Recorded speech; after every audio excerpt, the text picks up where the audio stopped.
تمت النجاح وقدرت ان انا اطلعها ومظبوطه. بصوا الجمال. دي صيامي على فكره، نباتيه من غير سمنه، من غير زبده، من غير لبن، شويه زيت. عملنا احلى.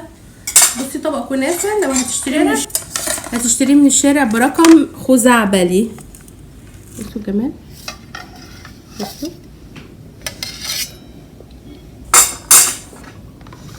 شكله عامل ازاي.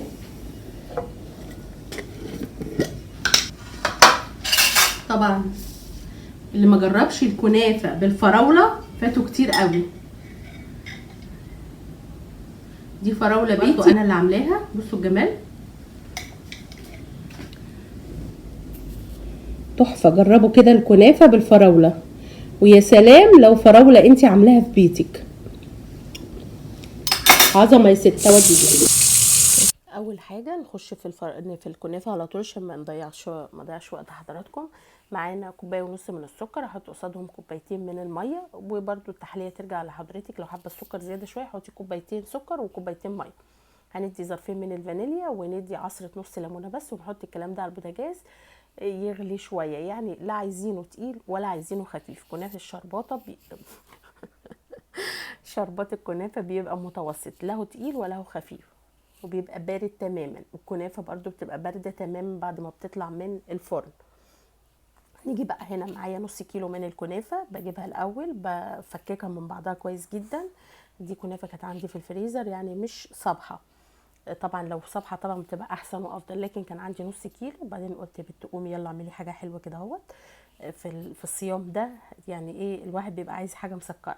هي صيامي طبعا، اي حد يقدر يعملها عادي من غير اي حاجه، مش مكلفه خالص، وفي الاخر طعمها حلو جدا جدا جدا. طبعا جبت كوبايه الا ربع من الزيت، مش كوبايه كبيره، دي كوبايه صغنونه على فكره. تقدري تحطي مثلا بتاع 5-6 معالق زيت. اهم حاجه بقى الصينيه تدهنيها زيت كويس قوي، يعني دي اهم مرحله في الكنافه. ادهني الصينيه زيت كويس جدا.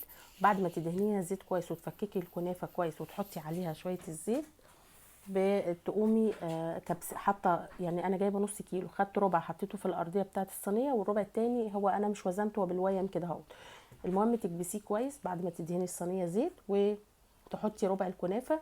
حطي بقى مكسرات، عندك مكسرات حطي، ما عندكيش تقدري تعمليها عادي خالص من غير مكسرات. تقدري تعمليها بعجوه، تحطي بدل المكسرات بلح عجوه. هاتي كام بلحيه كده اهوت، شيلي منهم النوايا بتاعتهم، حطيهم على البوتاجاز بمعلقه زيت وهرسيهم كويس. بقت معاكي احلى عجوه. تقدري تعملي كنافه بالعجوه.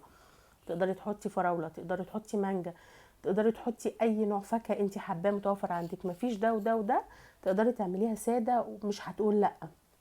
طعمها والله كان حلو جدا جدا جدا، وبألف هنا وشفا يعني. اتاكلت. بعد طبعا ما حطيت المكسرات، جبت بقيه الكنافه. انا كنت اسمها بالويم كده، ربع تحت وربع فوق، وابتديت احطها. ولو في حته برضو لسه ما اتفككتش من بعضها بفكها وانا فوق. اهم بقى حاجه بعد ما بنخلص بنكبس كويس جدا. وبعد كده قبل بقى ما ابتدي في الكنافه كنت قايده الفرن على اعلى درجه حراره. دخلتها رف اوسط على درجه حراره يا دوبك نص ساعه في الفرن، وخرجت باللون الجميل ده. هنسيبها تبرد خالص والشربات يبرد خالص، عشان لو سقينا حاجه منهم سخنه هتعجن معانا. ونسقي الكنافه بتاعتنا بقى. اسقي الشربات حسب رغبتك، حابه سكرها عالي حطي، حابه سكرها متوسط، حابه سكرها قليل جدا. طبعا تقدري حلاوه الحلويات اللي بنعملها في بيتنا نقدر نتحكم في كميه السكر اللي بنحطها او في كميه الشربات. والله كانت جميله جدا وحلوه قوي واقتصاديه.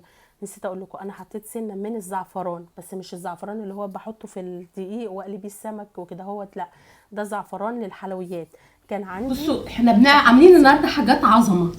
بصوا الجمال، ريحتها خطيره بقى. الفراوله ريحه فانتاستيك.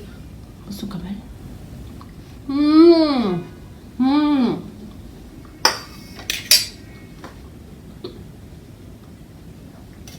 اللي ما جربش الكنافه بالفراوله صدقوني فايته كتير جدا. طعمها تحفه. الفراوله نقلها في حته تانية خالص.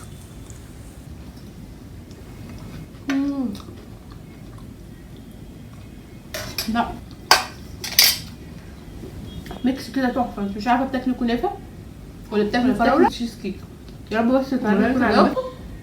نشوفكم في اكله جديده بتاع اكلات نرمين. باي باي.